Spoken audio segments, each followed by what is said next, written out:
So what? I was responding to a comment in the chat that 1968 was a perfect example of how things were not going right in our country. And Howard, I could not agree with you more. 100%. In 1968, I was a young lieutenant in the Navy. My wife had lived in Arlington. I saw what was going on in the country. I was spit on. Though I never served in Vietnam, I was spit on if I wore a uniform on an airplane. And I could not agree with you more that this country was going to hell in a handbasket. And we're not as bad now as we were then.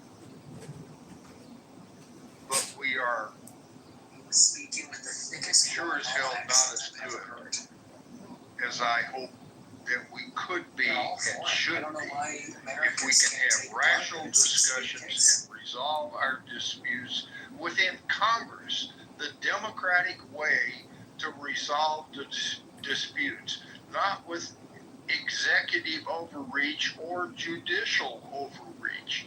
It's Congress, the democratic way to resolve disputes, and we no longer have the ability to do that, and it really pisses me off. Yeah, Anson, I don't really have a problem with executive orders, other than they're not permanent. And some of the executive orders would be better as legislation that came out of both houses. That I agree with. There's nothing unlawful about executive orders, and utilizing the courts thoughtfully is a very constitutional way of resolving issues.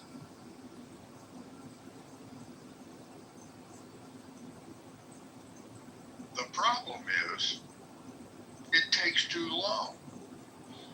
The democratic process, as Churchill said, is too messy. And in today's world of unbelievable information exchange, it becomes a crisis that has to be resolved now rather than allowing the democratic process through Congress to democratically resolve the legal problems that we have. If they could write laws that were specific to the point and fix something, rather than vague bullshit that is left to the courts to try to untangle. And the courts then become political in trying to untangle them. That's part of our problem. I'm sorry. No, you're right. I apologize. I'm not trying to preach. No, not at all. It's always God bless you all, and my companion. Well, never.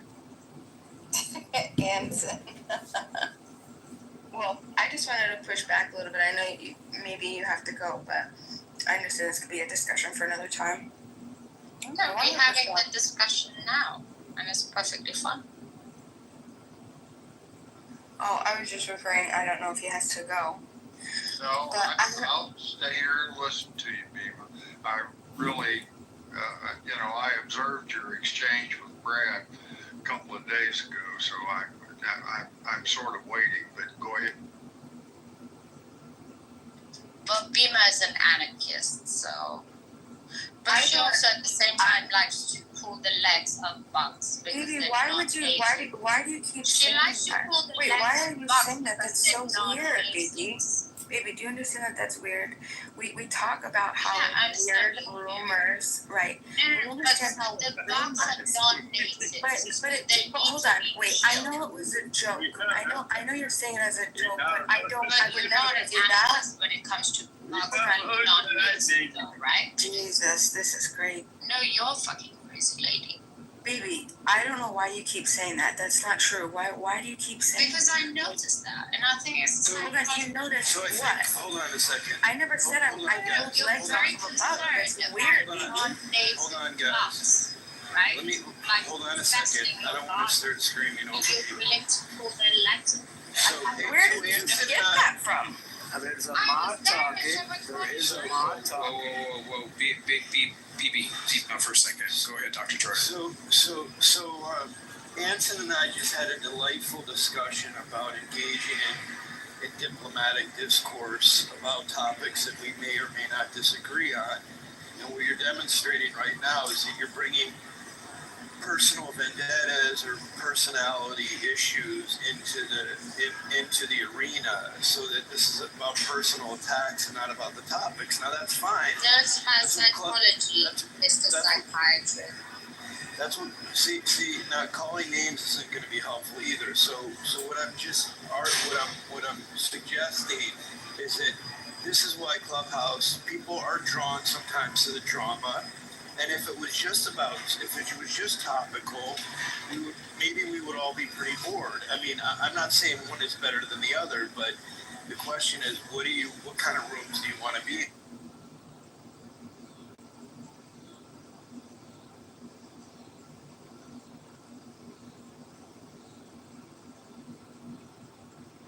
Dina, did you want to go ahead and address Anson? No, I'm okay.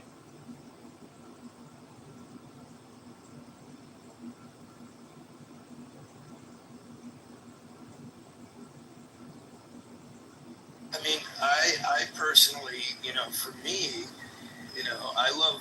to be honest, I like both kind of rooms. Like some of the things, some of it's entertaining, some of it's camaraderie. There's a us versus them mentality that can kind of be funny. Like let's say in Roger's rooms, he's maintained, and I'll give Scarlett the benefit for carrying it on. These are rooms where people have all kind of gotten heated and stuff and excited about topics. That's okay. And then there's other rooms where people,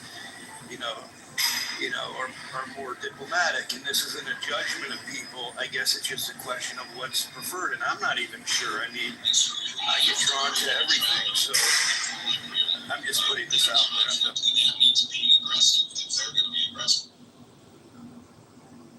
Yeah, and also, Anson, I'm not sure what the Brad comment was about, but just in case, because I don't want to assume, Brad, for whatever reason, he doesn't like me, and he hasn't liked me for a really long time.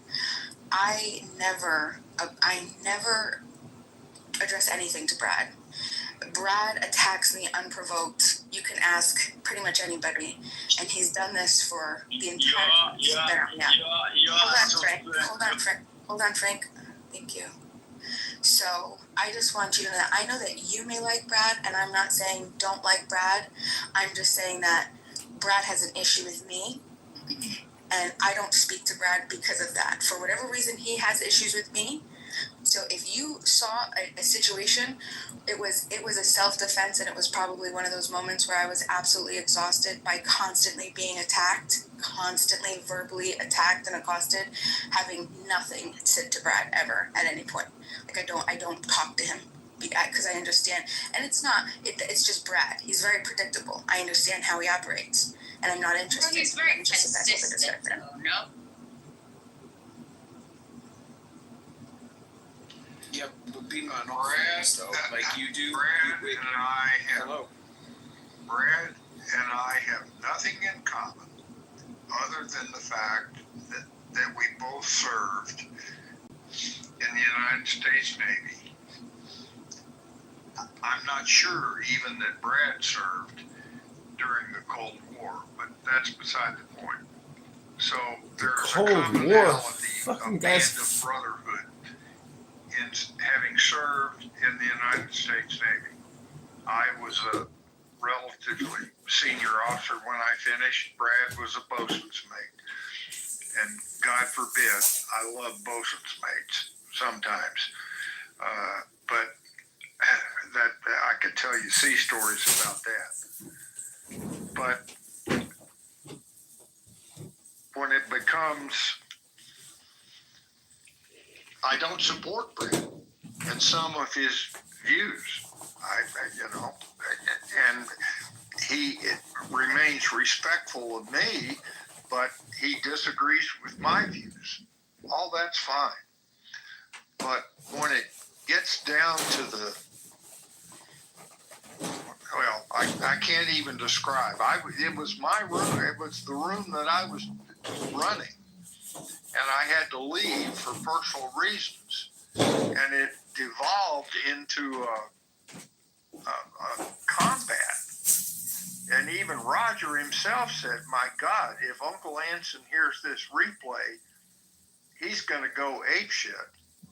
I didn't go apeshit, but I was extraordinarily displeased with the way that conversation devolved into. And that's all I'm trying to prevent. And again, thank you, driver, or whoever you are over there. I mean, these are the kinds of things we ought to be able to do rationally without all the bullshit, all the Trump bullshit, and try to figure out a better way for this country to move forward rather than the steep decline that I have seen in this country for the last 25 years, at least since 9/11. And I will do everything I can do to try to reverse that trend, make that curve go back up in the right direction, not for me or anybody living on this stage, but for my kids, not for my kids even. Hell, they're in their 60s now. For my grandkids and my great-grandkids. I just think this country is going in the wrong direction, and until we can figure out a united way to reverse that trend, then we're still in great trouble.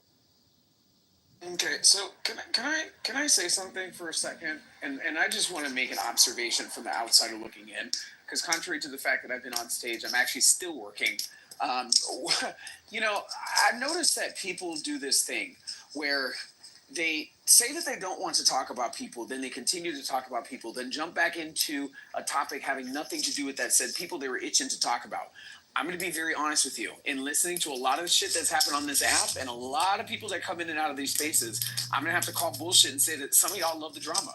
Some of y'all love the drama. Some of y'all can't get enough of the drama. Y'all can't live without the drama. You can't get enough of the drama. Okay, so when people want to stop complaining about, why can't we get into these spaces and have this type of discord, without any of these problems? Well, hey, we've been given tools to use that, to deal with that. It's called the blacklist. But then you have the free speech committee that says, well, we shouldn't have to block people. They can say what they want to say. Y'all like the fucking drama.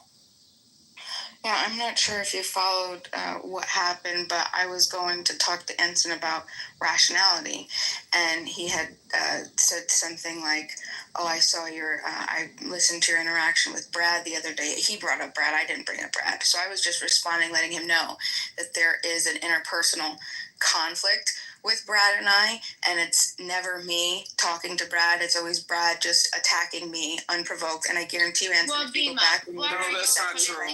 Hold on. Well, the great thing is Anson has a replay. So Anson.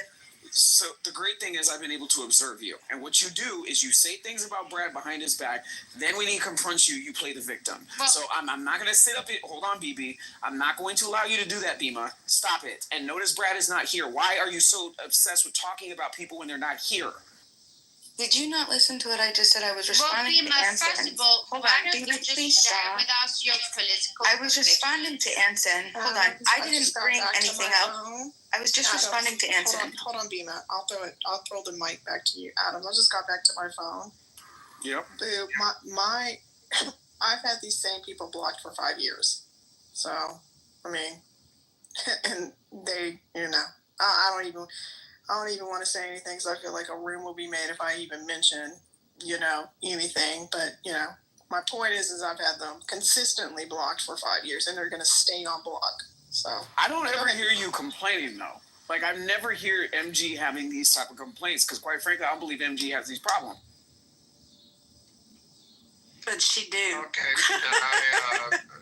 can I, Yeah, go ahead, Ensign. all right. We were having what I was hoping we would have, a rational discussion about, hell, I don't even remember what the topic was. And I had to leave the room. That does not mean I am some super moderator bullshit. It just means we were having a great discussion. I had to leave the room. Roger stayed there, and he sort of stayed in the background. Because I asked Roger, I would like to have a rational discussion room rather than all the bullshit. And he said, I'll help you. And that's the genesis of that room. Thank you, Roger. I appreciate that. But I did not, but at any rate, we were having a rational discussion. I thought I had to leave. And then I came back several hours later after the room closed, and the bar fight that went on in that room, I'll guarantee you, if I had been in that room, I would have I don't even know how to kick people out of the room, but I'd have kicked both of your asses out of the room because you were so far beyond what I was trying to do in the room. So I'm not going to pick a fight and say Brad was right and you were wrong. I'm going to say, Brad, forgive me, but you and Bima went so far off the rails that you would have been in front of the green table with me and it was called a captain's mast, and I would have docked your pay, docked your rank, and told you if you ever do it again, you'd be going up for a goddamn court-martial. I mean, forgive me, but both of you were wrong. Anson, you're very kind and you're very naive. But I think when it comes to Beamer, Naive? why don't you share Naive? Stop. their political Please stance? stop talking. Please stop talking about me like that. Just stop, baby. I'm done with you Why don't tonight. you I'm share done with your you tonight. political stance? Stop. Ensign, I just do believe that during discussion, and I'm curious because I love the fact that you want to have a rational discussion room. That's definitely, I've been a part of them since I've come into this room or to come into Clubhouse. That's why I was invited here. I've never had a problem outside of a very few select people, okay, and it's constantly those same select people. Now, my question to you is, if you were in that room and we were having a discussion and I had given my submission and then somebody else began a personal attack on my character, would you have stopped them at that point? Yes. Excellent. Thank you. That's all I need to know. And I can't wait to have a rational discussion room with you again, because I can guarantee you and I can promise you that I'd never use any type of circumstantial ad hominem or ever insult or attack anyone verbally or accost them unless I was defending myself. So that's all I wanted to hear. Thank you. And I apologize that the room dissolved into the way it did. I'll take responsibility for defending myself the way that I did, only out of respect for you. And I know that if you were there, you would have, just as you stated, you would have stopped the initiator, and that's all that I need to know. I would get both of your asses out of the room. Thank you, Anson. Because again, she likes to play the victim, and I'm not trying to gang up on you, Bima, but you take this perception of least resistance when, again, you're not defending yourself when you've been attacked. You're defending yourself after somebody came at you with you flapping and running your mouth because you like to talk. And that is the reason why the man keeps coming after you. That Anson has a recording. Anson, if you believe and value truth, I encourage you to go back and listen to the recording again. I don't even need to, this happened, I don't know how many, a week ago now. It was on education. I can guarantee you right now, without even listening to it, If you listen to it, my submission was purely on education. That's the only thing it was about. And as soon as I stopped talking, I was verbally attacked by Brad, as always, because that's always what happens.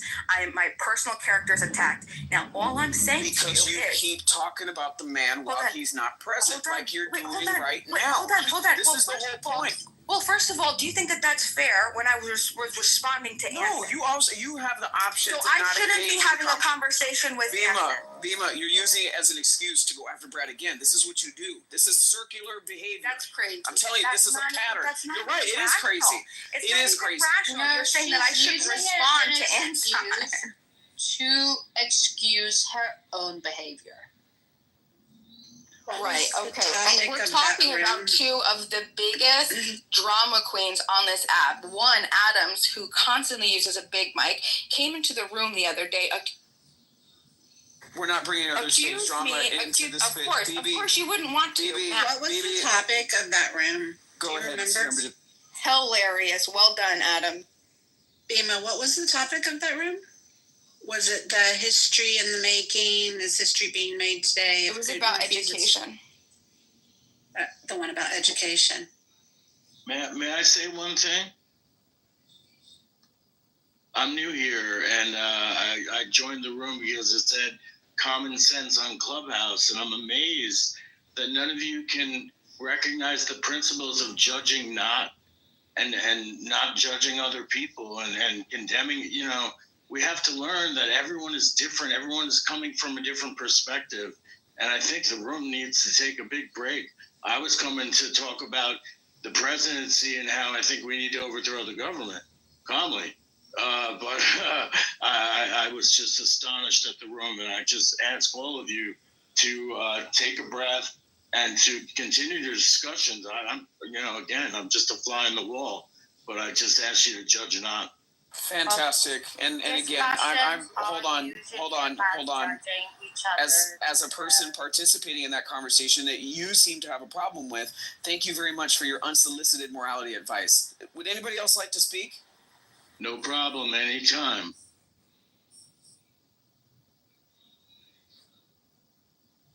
We're not here to virtue signal. We're here to try and understand each other, no matter where we come from. And sometimes people come from different places with honest intentions and honest convictions, but there are also some people who come with opinions that are not that honest, and that's, I think, what is actually the disease at this point in time when it comes to politics.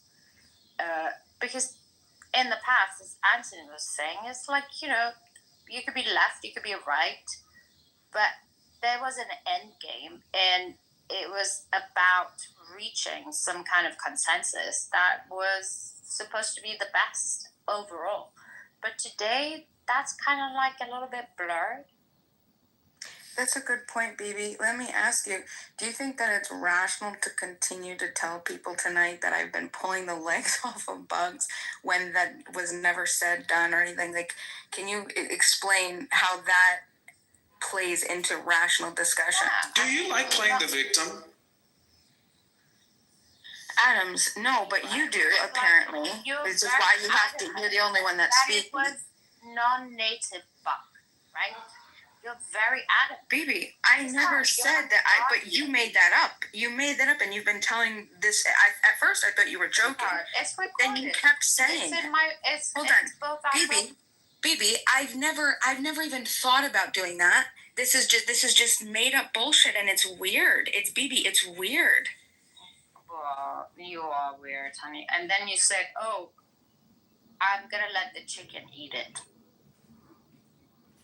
Because I couldn't kill it. That's why. Well, everybody says I didn't say that I pulled the legs off of the bug. And I did let the bug pull. I did. You were adamant it's a non-native. Right, no, not only non-native, it has no predators, and there's a literal campaign because of the industry in the state that I'm in. It's the $7 billion industry. This bug came here from another continent in the 2020, and it's right, but because it doesn't have any predators, and because it can do the things that it does, lay eggs on anything, and it feeds off of the hops and the grapes of this particular billion-dollar industry in this state.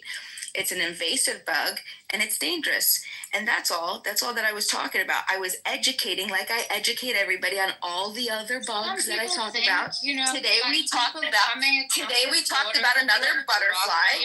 So I was just giving information.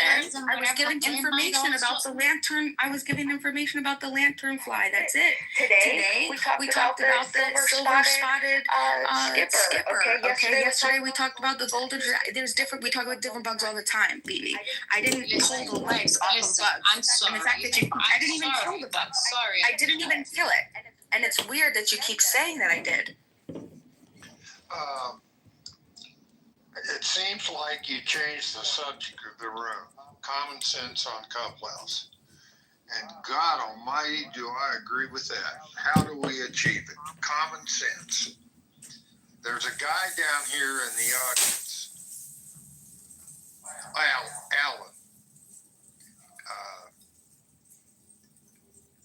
He and I have very divergent views on Trump specifically. And yet, he has a new room called the Brain Trust. And we have rational discussions, common sense, mutual respect, even though we vehemently disagree. Now, that's a small room, not popular or anything like that.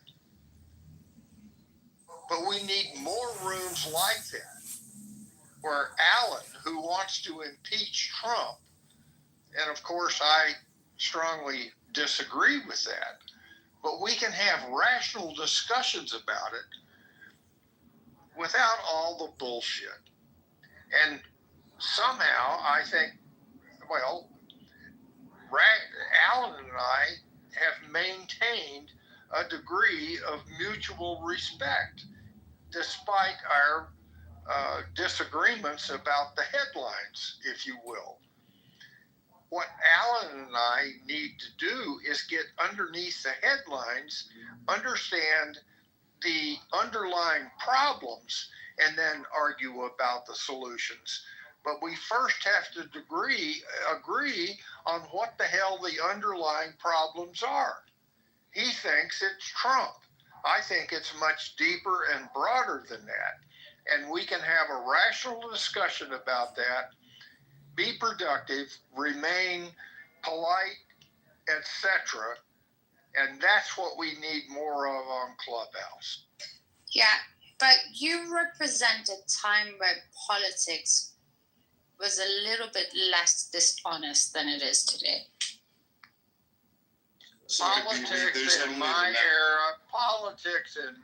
era were as divisive. My God, I voted for Goldwater, for Christ's sakes. The first time I could vote in the United States. I mean, my God, our politics has been divisive. But the intention, but our unity in solving the problems has not. The intentions were right, no matter the division. It's not the case. That's your opinion, baby. Yeah, I would say that politics hasn't changed that much, but the media and social media has created so much noise and so many different platforms that you cannot escape it, and that is what's changed.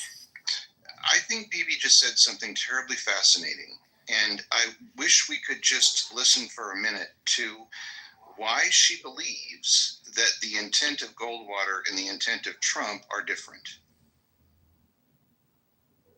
The intent of Trump is to save America, to make it great again. Well, okay, but BBC, I don't know. Every politician represent an era. Just like fashion, just like art, just like celebrities, just like everything else. It will always be the case. It's all interlinked. So if Trump is in power today, it's because the people who elected Trump made Trump, right? He was a TV host. So was Hexet. This is the era we live in today. Nothing is any more different than it was. The only thing that's changed is, I don't know exactly what that is, but there's more. Nothing's new under the sun. There is less innocence. There's nothing new things. under the sun. Everything that is has already been. Your opinion just sucks. That's the problem. And therefore, oppositions also have to be more ruthless within the way they perceive things, the way they talk about things, the way they express things. And that's what it is. It's like you can't have so what is it? So the left, it's like you just keep going and you go and you keep talking about nothing and you just keep going on and on. Who's like, oh no, you can't be deporting people. It's like, it's against human rights. But then at the same time, pulling off the legs of a fucking bug because it's a non-native. Do you understand what I'm talking about? You drunk little talk. Oh, come on. Can I have a discussion with Bibi here for a minute? Because she's saying something that is interesting, and I'd like to help her with her point of view a little bit. If Anson mentioned the Goldwater election, now that was 1964, and in that election, television was just in its infancy. And there was a commercial that was made for that campaign, for the Goldwater campaign, that you can find on YouTube. And it was about a little girl that was in a field counting flowers, and an atom bomb was dropped on that little girl. And I'm not even sure that I've got the visual right. I'm sure Anson remembers the commercial. The point I'm trying to get to is that what is different today is the information technology that we have. In 1964, we never could have had the kind of conversation that we're having. And my brother Anson, who I deeply respect, even though I disagree with him, is from a different era. I agree with that. So am I, to some extent. But we can comment on what technologies have significantly impacted the change in generation. And I would submit to you that the technology has been a part of the American political system for at least 80 years, and it needs to be calculated into these discussions, and I'll leave it there. Thank you for not interrupting me. Yeah, but how are we disagreeing on anything you said? Boy, I am looking forward to Scott and Howard. I just brought them up to the stage, and I really look forward to their comments because I think this is a really important discussion, guys. Hey, Anson, thank you. And Alan, I just posted in chat a copy of that famous Goldwater ad. I want to say, though, did it come from the LBJ campaign? Yes, it did. And I guess it's a little confusing because you're absolutely right. It did come from the LBJ campaign, but it was objected to so widely that LBJ took it off the air. I think it was only run once or twice. And I think that I love this point that you're making, because what we had in 1964 that we do not have now was a strong FCC that acted as a neutral arbitrator. And Ronald Reagan, who I think in many ways was a great president and in many ways was not, he was sure as heck not as conservative as many people think. That's not what this room is about. But he tore apart the FCC. And I think we are suffering greatly because of it. And thank you for posting the video, because I think it's great. Well, I'm going to jump in here just for a second, because I marvel at the fact that Alan, Scott, and Howard are on the stage and listening to my bullshit, and God forbid, guys, have at it. Because we need. Allison, don't Wait sell a minute. Wait, yourself don't interrupt me, Howard, Scott. We need rational discussions, and I swear to God, I'll listen to everything you guys have to say, and I may respond, but I'm going to give you every opportunity to address the fundamental. I'm not talking about the specifics of federal forces in D.C. or Trump is a 33,000 liars or whatever. I'm talking about the fundamental things that we're just failing to be able to resolve in this country. Have at it, Scott, Howard. Listen, I really would. This is a great room as far as I'm. The problem with Alan and Scott and a lot of people that I'm trying to point out is that we're $37 trillion in debt. So if you're going to complain about the FCC in 1968, I got to tell you, it's 2025. We're $37 trillion in debt and have $100 trillion in unfunded debt liabilities. If you gentlemen aren't fiscally responsible or conservative in your own life, you're going to have to get fiscally conservative for your government because you can't keep borrowing. Wait, first of all, wait, Alan. I'm talking a hell of a lot more about fiscal responsibility and all that. I'm talking about what I see as the fundamental decline of this country. It's been going on for 25 years, and I'm looking for solutions. And I want to hear Alan, Scott, and Howard, and I don't want to hear objections about specifics right now. I was in a room the other day, and I don't think you were there, Hanson, where I was trying desperately to make the point that your Obamacare premium was a function of your income. And I was called a liar. I was told I didn't know what I was talking about. It's this kind of thing that makes it a problem. So thank you for trying to moderate in a good way. Secondly, Mojo, you know nothing about my economics, and I'm not going to debate it with you. I have no need to share my own economic success. I would just say that in spite of a significant disability, I'm better off than many, many Americans because I worked very hard, and I'm actually quite conservative. But I absolutely insist on truthfulness. And that's where I think you and I may have a problem. By the way, you're more truthful than me? Yes, I am. Well, that's just like your opinion, Alan. No, I do. Well, that is your opinion. Well, hold it. Mojo. Have you come into other rooms? Under a different name? Yeah, I've got a lot of accounts here. The point is I'm sharing information and my opinion. And I don't know why people think your opinion supersedes other people's opinions. It's just opinion. How the fuck you got away with manipulating and getting away for so long on this fucking app? Well, you can't tell me how to use the app. I use it the way I want to use it. You use it the way you want to use it, and therefore it's just your opinion that you don't like the way I use it. Because I don't know what your stand is. Like, what are you supporting? What are you? I don't know. Let's create a room tomorrow, or maybe Monday.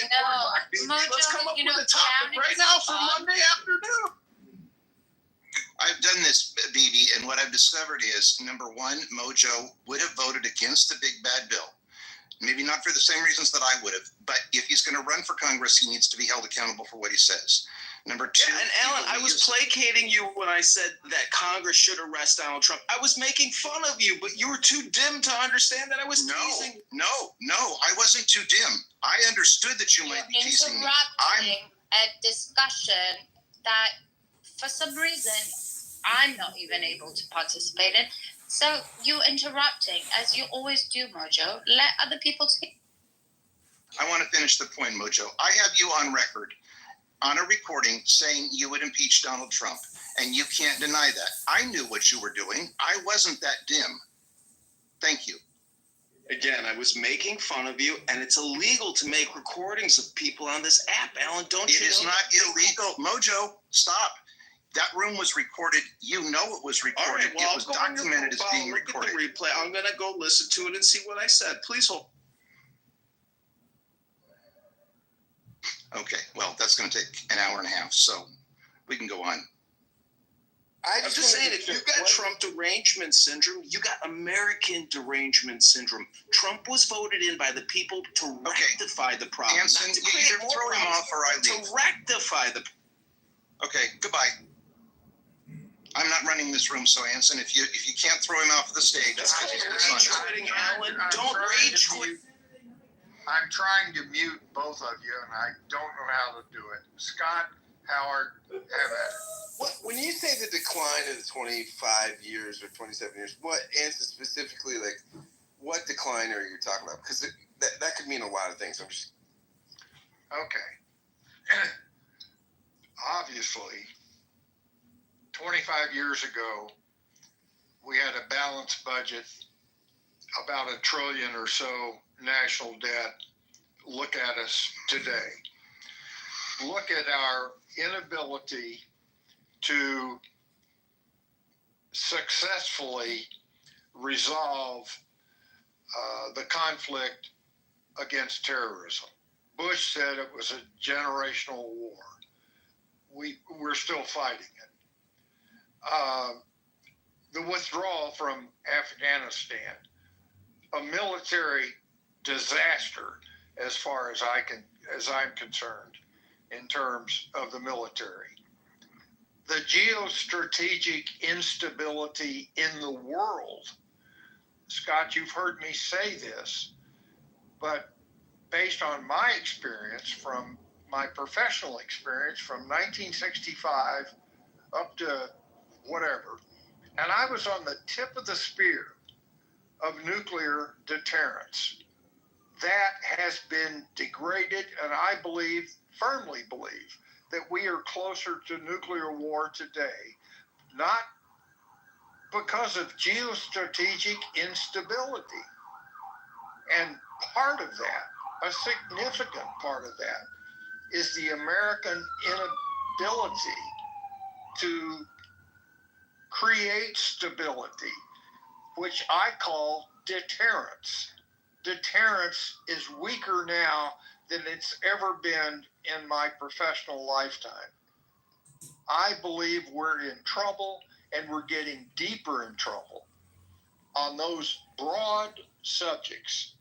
And that's why I make the comment that I do, and thank you for not interrupting. And I welcome your ability, your response to those kinds of Well, yeah, I think a couple things. So I think I agree about the deterrence thing, and I think if I were Ukraine right now, I'd be trying to get a nuke. And everybody, if I was any other country that was anxious about its defenses, I would be trying to get a nuke because, yeah, I mean, I think that's a problem. But I would say, so I think if we're saying that past 25 years of decline, that's one way to frame it, and I think it's not unfair. But I think what we're seeing right now, there's a guy, a scholar, Gary Gersel, who's written The Rise and Fall of the Neoliberal Order, right? And his work, I mean, he thinks that we have these political orders. The last major one in the 20th century, he thinks, was the New Deal, right? New Deal liberalism. And what you have when you have a political order is it annexes the opponents, right?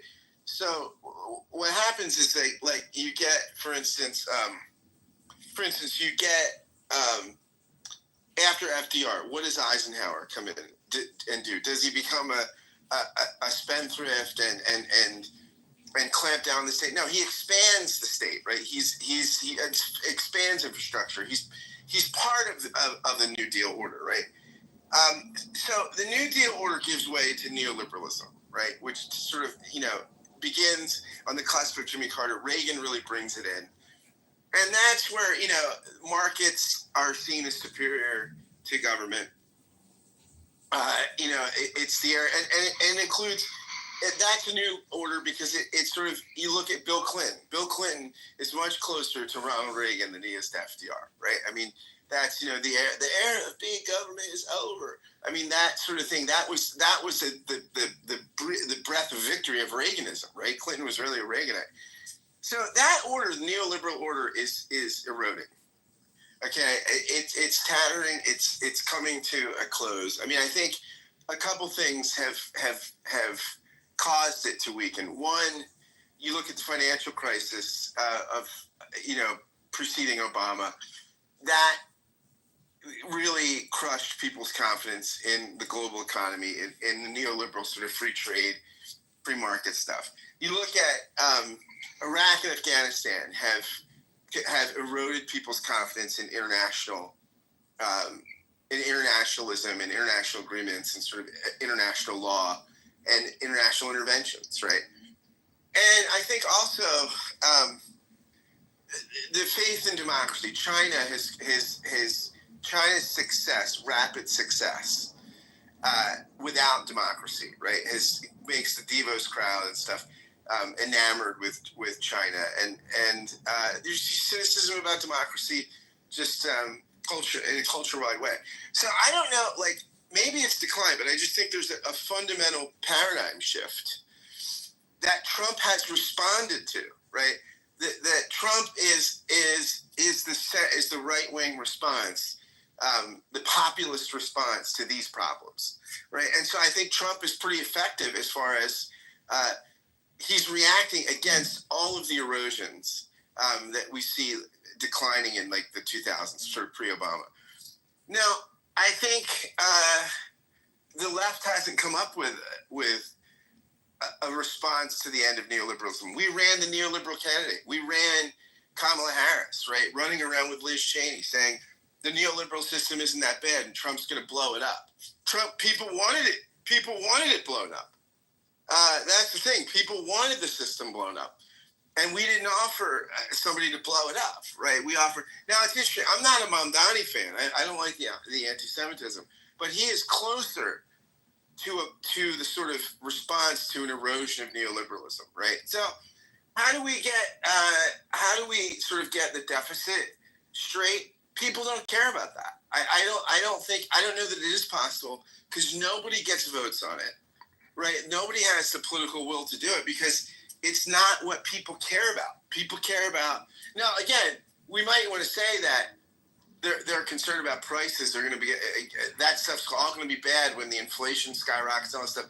But that's abstract for people. So I don't think the debt is something that will be dealt with in a reasonable way because there's just not, it's not something that's existentially or practically a concern of any American. So Scott, what Wait, Alan. Yeah. A major breakthrough, as far as I'm concerned. Scott seemed to agree with my assertion that American, whatever you want to call it, social fabric, geopolitical influence, whatever you want to call it, a debt, deficit, America has been in decline for 25 years or more. The question is let's accept that agreement. And that decline has occurred over how many, Republican and Democrat administrations. There is a fundamental problem in America that we need to address, and it's not going to come from a Democrat administration or a Republican administration. The fact that we have a blip and we have a recession or not a recession, or things change, interest rates go up 1% or 5%, there is a fundamental decline in America. And I'm trying to understand and develop ideas. And because of my age, I have to go back to what I thought of, and looking in hindsight, during the Cold War, Scott, there was far more unity in this country than there has been since 9/11. I firmly believe that. Why? And what can we do to fix it? Yeah, I think that the advantage you have in the Cold War, right, is you have an enemy, right, and you have an ideological enemy, right? There's a way of life that is so opposed, and with a chief competitor, a superpower, right? We had a superpower rival, which did bring the country together. And I think there's a really interesting book, The Clash of Civilizations. It's an older book, The Huntington, but it's well worth reading if you don't know it. And Huntington's writing in the 80s, I think it was late 80s, but he was sort of saying after the fall of communism, he's thinking, he called that the age of ideology, right? That the age of ideology gives way to civilizational clash. It's no longer communism versus capitalism, the Western capitalist free society versus the Eastern Empire. It's several different cultural regions, right? You got Eastern Orthodox Russia, you've got the Christian sort of democratic West, you've got China, you've got so he breaks into like these socio-cultural orders. And he says what's going to happen is all the conflicts will be in the border regions. He predicts Ukraine in the 80s. He's like, because Ukraine doesn't exist in this sort of Judeo-Christian West, the Catholic Protestants from West, or the Eastern Orthodox Slavic East. It's on the border.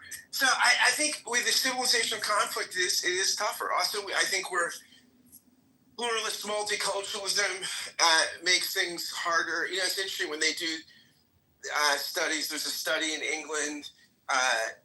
It's shocking how many, and you can find correlative studies like this among American millennials and stuff.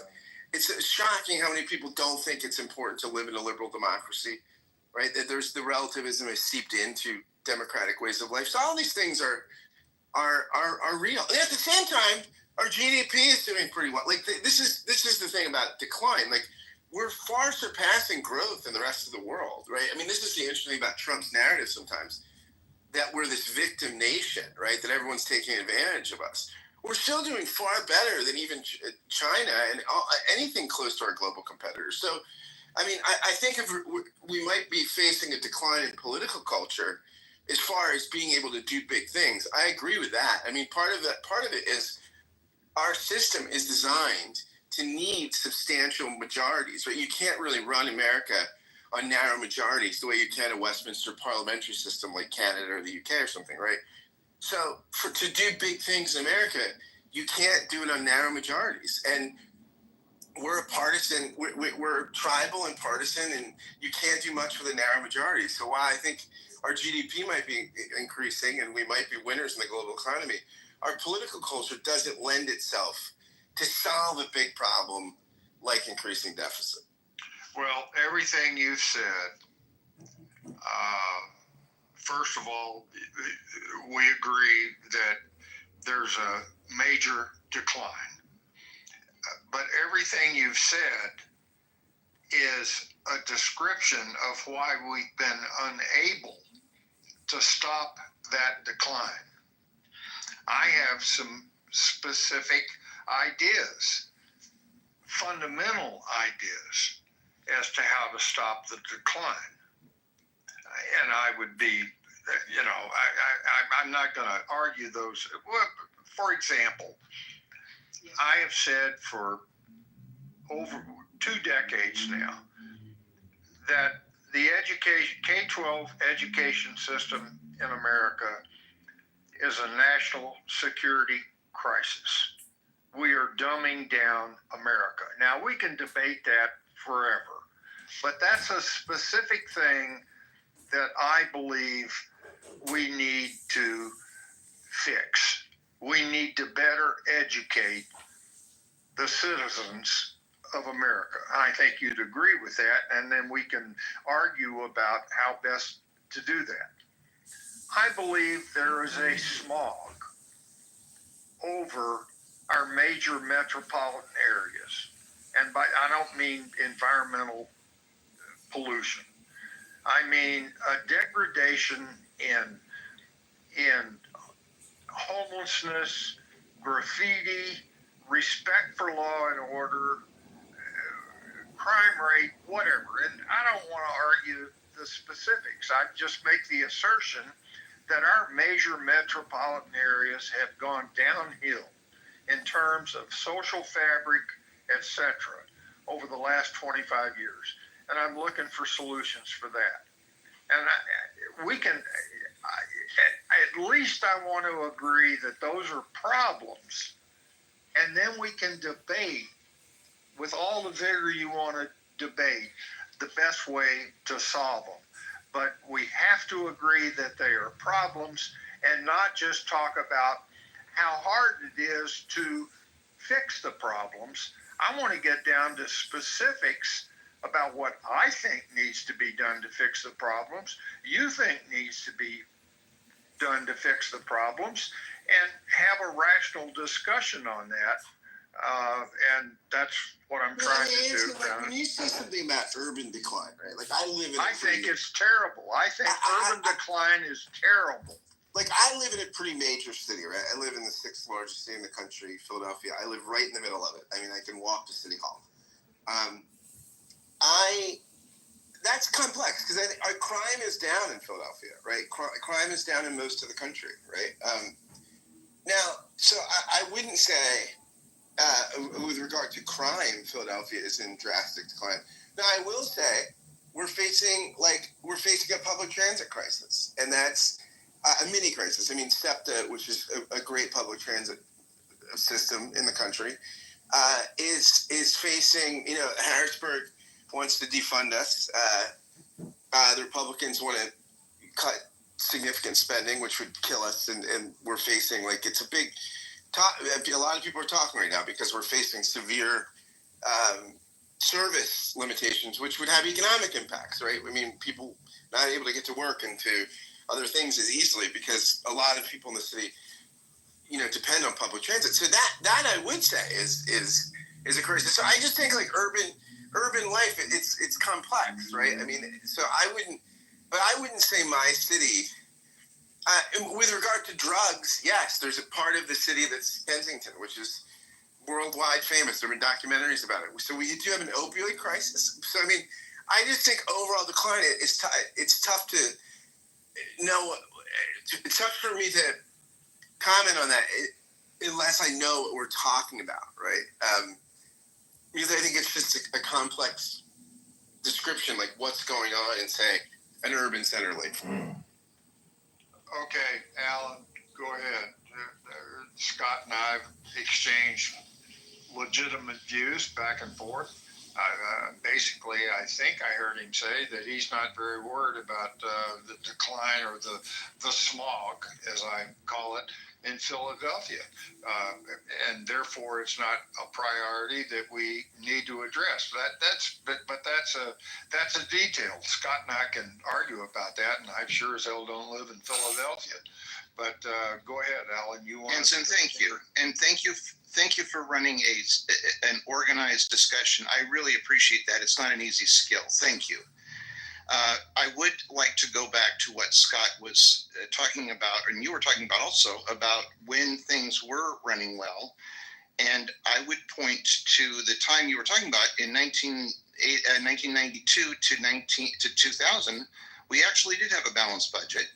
And this is not Democrat or Republican, but the person who was president was somebody I voted against twice.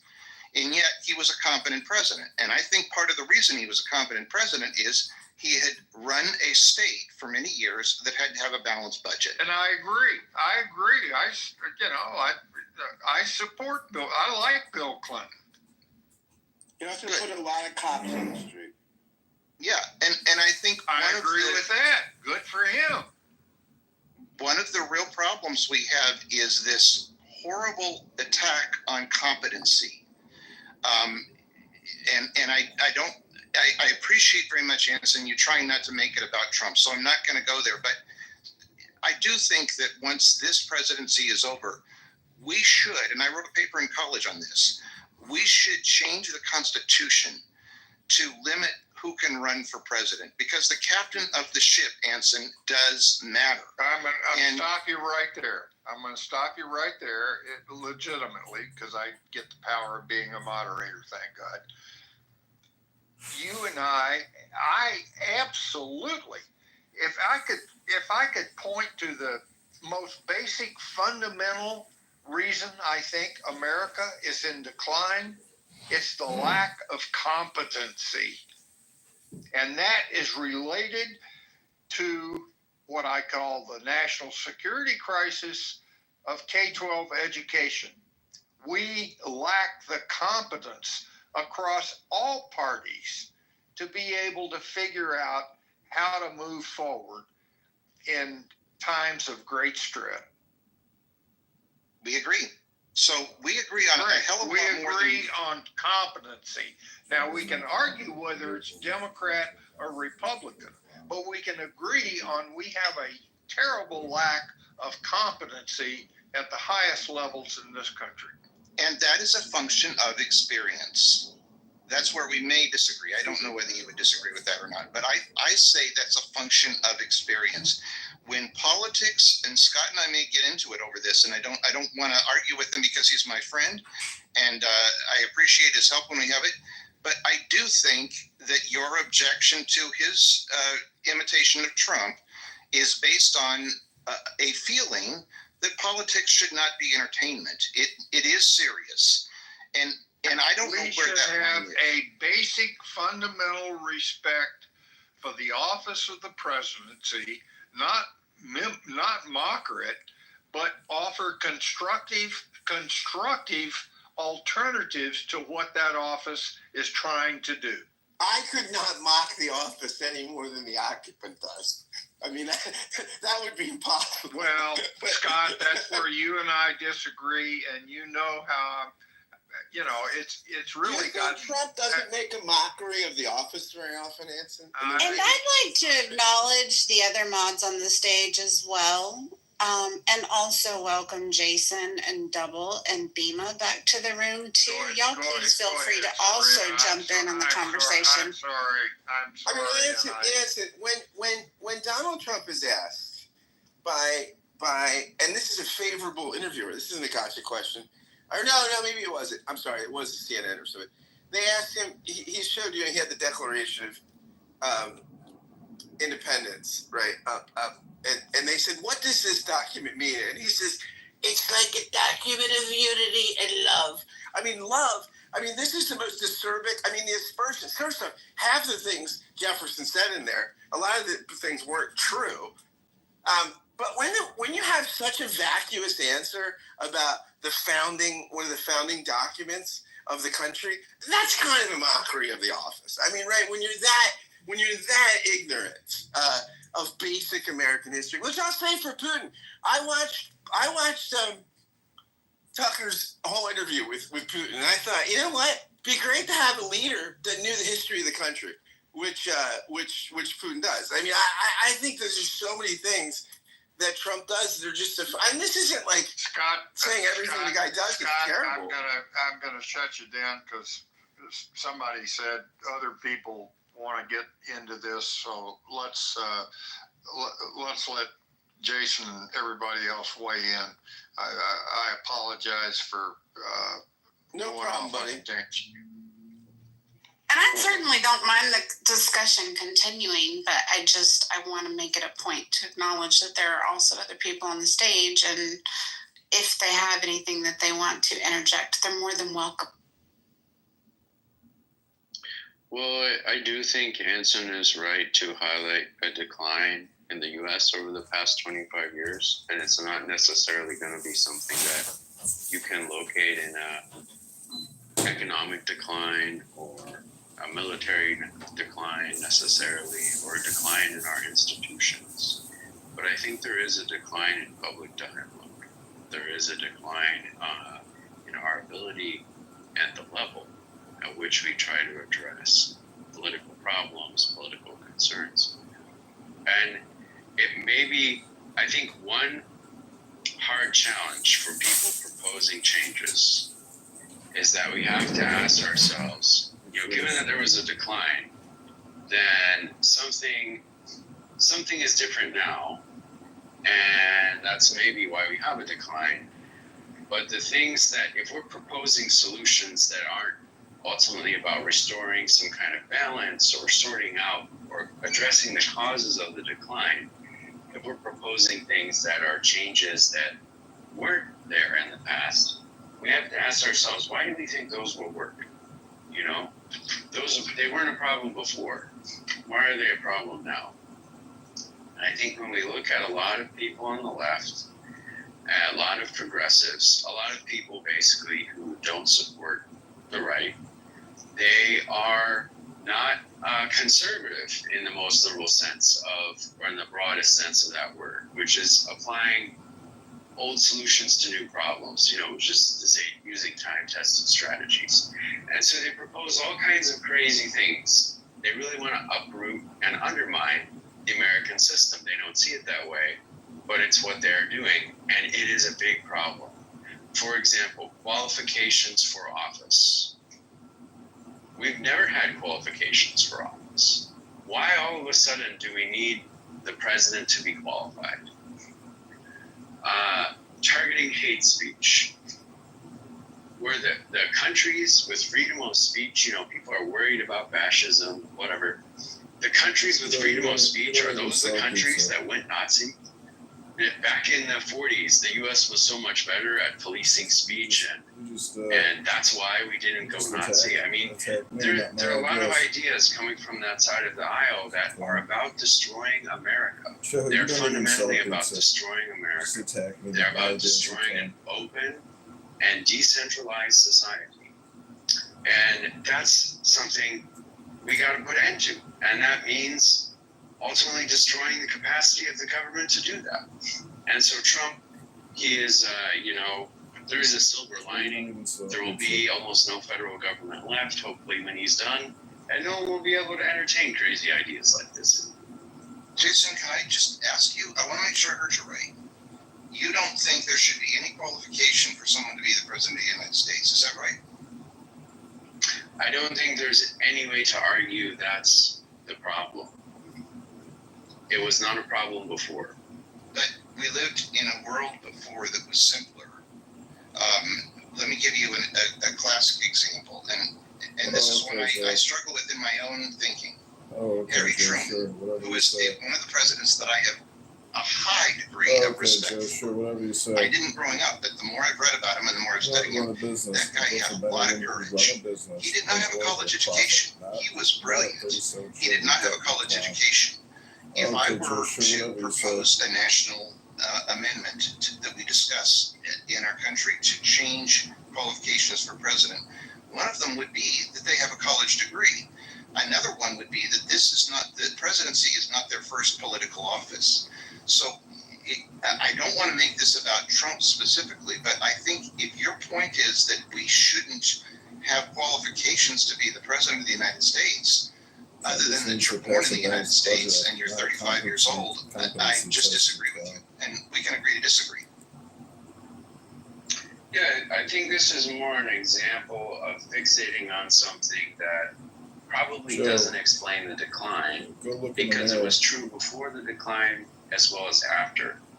And there are a lot of things that progressives want to do to make America better that are of that character, where it's like, well, and I can give you a long list. I won't. I'll just talk about those two because I think we've both seen them on here. Or the Electoral College is a third one, right?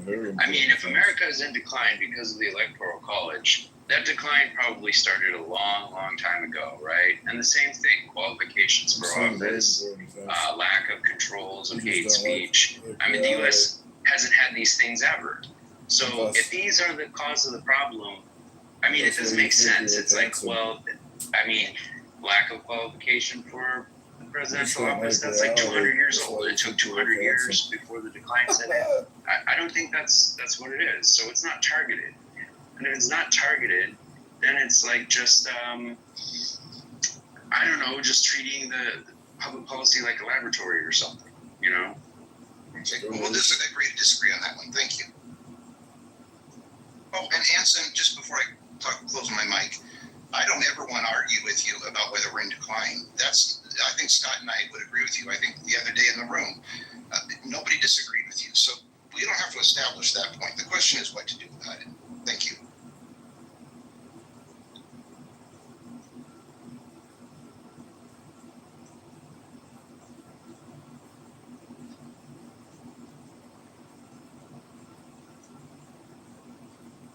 I'd like to get in the queue. Yeah, go ahead, Double. I mean, you know, I think a big issue facing not only the United States but also many Western or actually just developed societies, with the one exception of Israel, is below replacement fertility rates.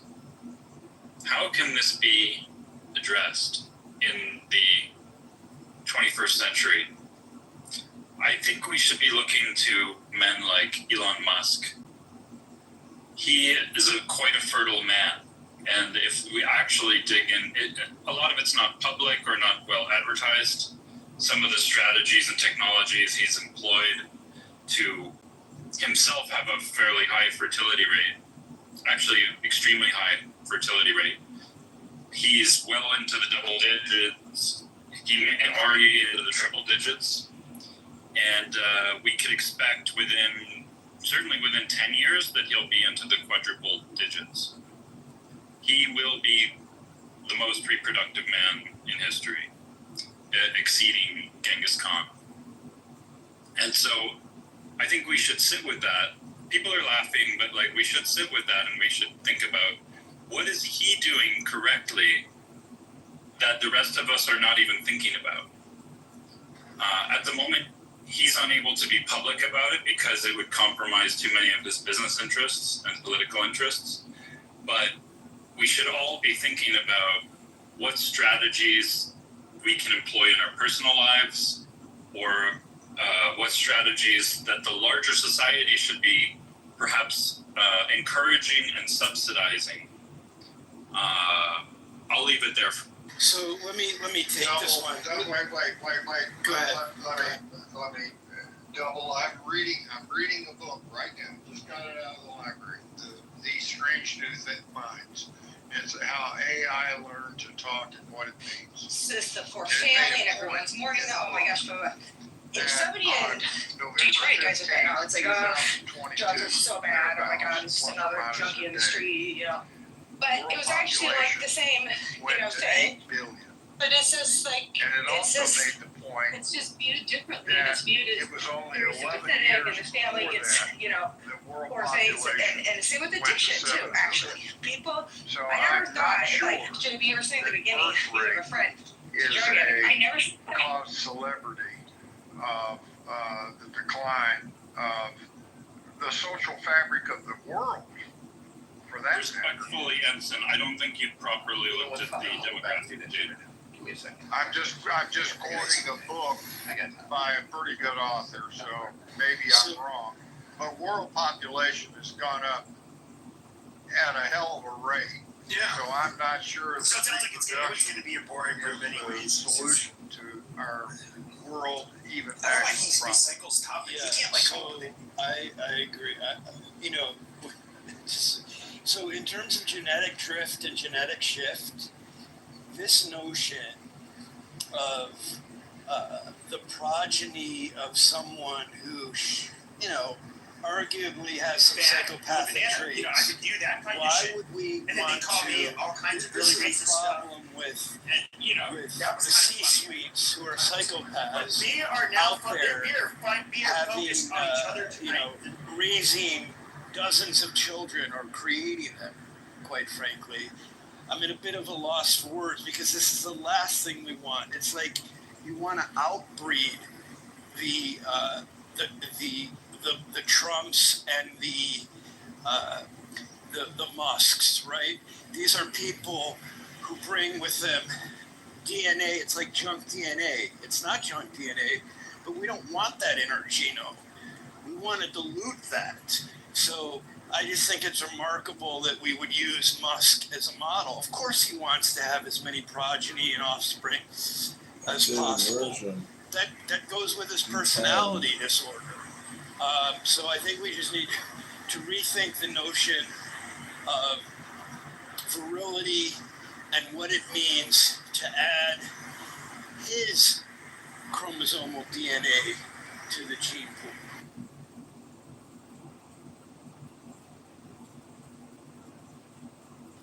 Yeah, double your strategy is really flawed. First of all, you chose an unsympathetic example. There are much better ways to discuss the importance of a below replacement TFR in many communities, besides referencing a hated and outlier figure. Second of all, you didn't really respond to Anson's question, which is actually much more interesting than what to do about Elon Musk or how we're different from Elon Musk. No one is going to be like Elon Musk. So it's a big failure, and you really should work with me to go over some of the advanced interviewing techniques. I would be happy to provide consulting. Medicine don't know that it's, can take them down. Dumbass motherfuckers kick me and I'll come and record you now. I don't know the